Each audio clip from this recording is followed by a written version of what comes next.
MP विधानसभा चुनाव के 39 उम्मीदवारों में बीजेपी ने 7 सांसदों को, जिनमें से 3 केंद्रीय मंत्री भी हैं, और पार्टी के एक राष्ट्रीय महासचिव तक को मैदान में उतारा है। इस दूसरी लिस्ट में 7 कद्दावर उम्मीदवार ऐसे हैं जिन्हें राष्ट्रीय राजनीति से सीधे अब बीजेपी ने विधानसभा में लड़ने के लिए भेज दिया है। तो वहीं इस पर कांग्रेस राज्यसभा सांसद विवेक तन्खा ने कहा कि यह एक आश्चर्यजनक बात है और यह एक सामान्य बात भी नहीं है कि केंद्रीय मंत्रियों को विधायक चुनाव में उतारना। साथ ही कहा कि विधायक चुनाव में उतारे गए सांसद और केंद्रीय मंत्रियों के साथ अन्याय हुआ है। 2-3 चीजें समझ आती हैं जो सामान्य रूप से सबको समझ आ रही है। एक तो सबसे पहले आश्चर्य हुआ कि जो लोग जिनको बीजेपी ने फील्ड किया है, चाहे वो कैलाश भाई हो, प्रहलाद सिंह जी हो,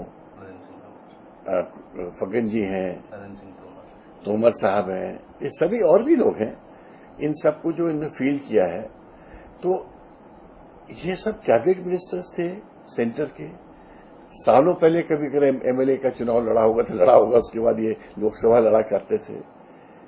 अब वो कहां से कहां पहुंच गए थे। It is like Vivek Tankha supreme court में प्रैक्टिस कर रहा है और सडनली उसको बोला जाए कि तुम जाओ डिस्ट्रिक्ट कोर्ट में प्रैक्टिस करो या नीचे की अदालत में प्रैक्टिस करो। तो ये एक नॉर्मल घटना नहीं है। अब नॉर्मल घटना नहीं है तो इसके हम इससे क्या समझें कि या तो ये बीजेपी का पैनिक रिएक्शन है और बीजेपी इन लोग के माध्यम से अपने आप को कंसोलिडेट करना चाहती है। बट कंसोलिडेशन के पहले ये तो सोचो कि जिस व्यक्तियों के साथ आपने, कितने सम्मानित व्यक्ति हैं, कितने वरिष्ठ व्यक्ति हैं, देश के नेता हैं सब, और आप उनको एक छोटे से एमएलए की चुनाव में भेज देते हो। कैलाश जी ठीक तो कह रहे थे, कहते मैं सपने में भी सोच सकता था कि मुझे भेजा जाएगा, एंड हो सकता है दूसरों ने भी नहीं सोचा होगा, मगर वो बोल नहीं रहे हैं क्योंकि निष्ठावान लोग हैं सब। तो मेरा यही कहना है कि आपने जो इतने सीनियर लोगों के साथ जो उनको भेज के जो कार्य किया है, मैं तो उसको अन्याय मानूंगा उनके साथ। सर, इनके कैंडिडेचर से क्या कोई चैलेंज दिखता है कांग्रेस पार्टी को मध्य प्रदेश में? नहीं, अब तो मेरे को दूसरी चीज दिखने लगी है। बीजेपी सीनियर बुजुर्ग उनको फील्ड करके अपने आप ही को बचाना चाहती है, जबकि मेरा कहना है ये यूथफुल इंडिया है, यंग इंडिया है। 65% लोग यंग हैं। आपको तो यंग टैलेंट को ढूंढना चाहिए था, उनको फील्ड करना चाहिए था। Young talent from SC, ST, OBC, general category. इस साल इतने साइंटिफिक टेम्पर्स के बच्चे हैं। मैंने तो कांग्रेस पार्टी से अपील की है कि आप 45 एंड लेस में कम से कम 100 सीट दीजिए, इफ नॉट मोर। आप ये इंडिया या ये प्रदेश तभी आगे बढ़ेगा जब आप पास्ट को लेके चुनाव लड़ोगे तो कुछ नहीं होगा। आप फ्यूचर को लेके चुनाव लड़ो।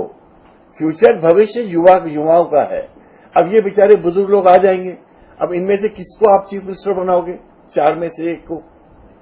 मैं 1 मिनट के लिए सोच लेता हूं कि वो चारों जीत रहे हैं, 1 मिनट के लिए मैं ये भी सोच लेता हूं कि बीजेपी जीत रही है, तो आप इनमें से एक ही को चीफ मिनिस्टर बनाओगे और 3 को क्या करोगे? और दूसरे जो राकेश सिंह जी टाइप के लोग हैं वो भी बड़े सीनियर लोग हैं, सबको क्या मंत्री बनाओगे कि यहाँ स्टेट के?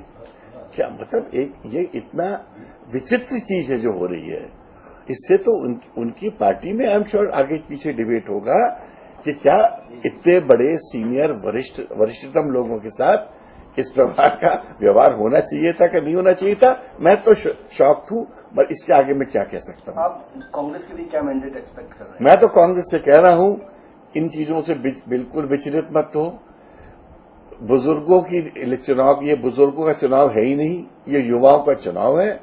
आप तो बढ़िया बढ़िया यंग लोगों को ढूंढो, उनको टिकट दो, जो आपके NSUI, youth Congress, society, even सामाजिक रूप से जो लोग बच्चे अच्छे कर रहे हैं, 30, 35, 40 साल के, और उनको लड़वाओ।